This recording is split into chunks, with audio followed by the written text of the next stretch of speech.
په لومړۍ پاړۍ کې د اکرام علي خیل سلیزه او په دویمه پاړۍ کې د مجیب زادران توپ اچونې پاکستاني لوبډله له زوال سره مخ کړه. د افغان توپ اچوونکو په وړاندې پاکستاني توپ وهونکي دومره ناچاره شول چې ټوله لوبډلې یوازې په 3 منډو راټوله او په 115 منډو یې ماته وخوړه. ارګ په خپور کړي پیغام کې دغه بریا ستره ګڼلې او هیوادوالو ته یې مبارکي ویلې.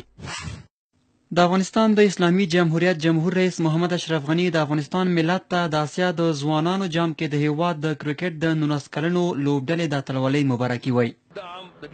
د حکومت اجرایه مشر ډاکټر عبدالله هم د اتلولۍ د ګټلو پیغام خپور کړی.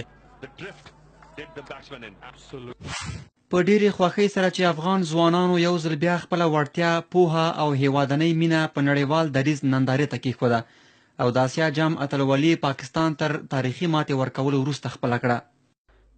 د کرکټ بورډ پخواني مشر او په پاکستان کې افغان سفیر حضرت عمر زاخیلوال د افغان لوبغاړو وړتیا ستایلې او دغه اتلولي مهمه ګڼلې.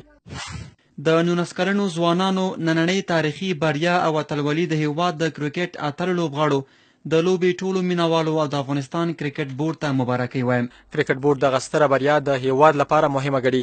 د بورډ کارکوونکو دغه بریا دننه په بورډ کې د ډولونو او اتړو سره ونمانځله.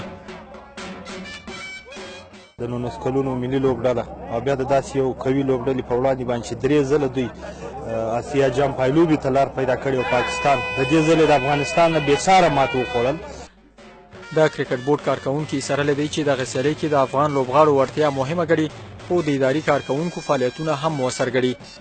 د افغانستان د کرکټ بورډ د ادارې فرض مثال نوي سیستمونه یا نوي کوم کوششونه چې که د کوچینګ په لحاظ که د منیجمنټ ده که فرض مثال د سلیکشن کمیټي ده یعنې سیستم کې ډېر فرق راغلی او دغه د تاسو سره څه ناڅه په ثبوت ورسېدله. د لوبې پرمختګ مشر چې 19 کلنه لوبډله په تشکیل کې ده وایي دوی به 2 میاشتې وروسته په نړیوال جام کې هم همدا ډول کامیابه ګډون وکړي. ډېر خوشحاله وي انشاءالله نړیوال جام کې به هم دوی ښه پرفارمنس کوي. موږ هلته یو تمرینتي کمپ ورته جوړ کړی دا چې دوی به تقریبا 18 ډسمبر باندې ځي او 2 هفتې به هلته تمرینات کوي او بیا به نړیوال جام کې برخه اخلي.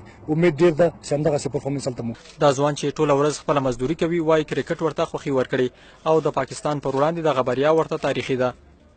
پاکستان د موږ لوبه ګټلې ډېر زیات خوشحاله یو نورو زیات ممکن هم ګټله پاکستان نه ماتې ورکړله چې سیا کپ هم وګټه. معلول لوبغاړي پاکستان ته په ماتې ورکولو او د اتلولۍ په ګټلو خوښ دي. دوی خپل راتلونکی هم د همدوی اتلانو په څیر ګڼي. انشاءالله دغسې د زموږ A ټیم ملي ټیم مو هغې هم دغسې کپونه وګټل داسې زموږ 19 هم پاکستان نه وګټو انشاءالله دغسې موږ هم ګټو انشاءالله سټپ سټپ باندې به دغسې روان یو. د پکتیکا دغه اوسیدونکو د ډول او اتړو سره جشنونه وکړل او د پاکستان ماته او خپله اتلولي ونمانځله. موږ چې راټول سوي یو دا کرکټ افغانستان هم له پاکستان څخه وګټل په ډېره مېړانه سره یې تېر وګټل. نو موږ په جامو کې نه جایږو ټول افغانان ډېر خوشحالي موږ راټول. د آسیا د 19 کلنو آسیایي جام سیالیو کې د هند، پاکستان، بنګلادیش، سریلانکا په ګډون 8 پیاوړو لوبډلو ګډون کړی چې افغانستان یې لومړی مقام خپل کړ.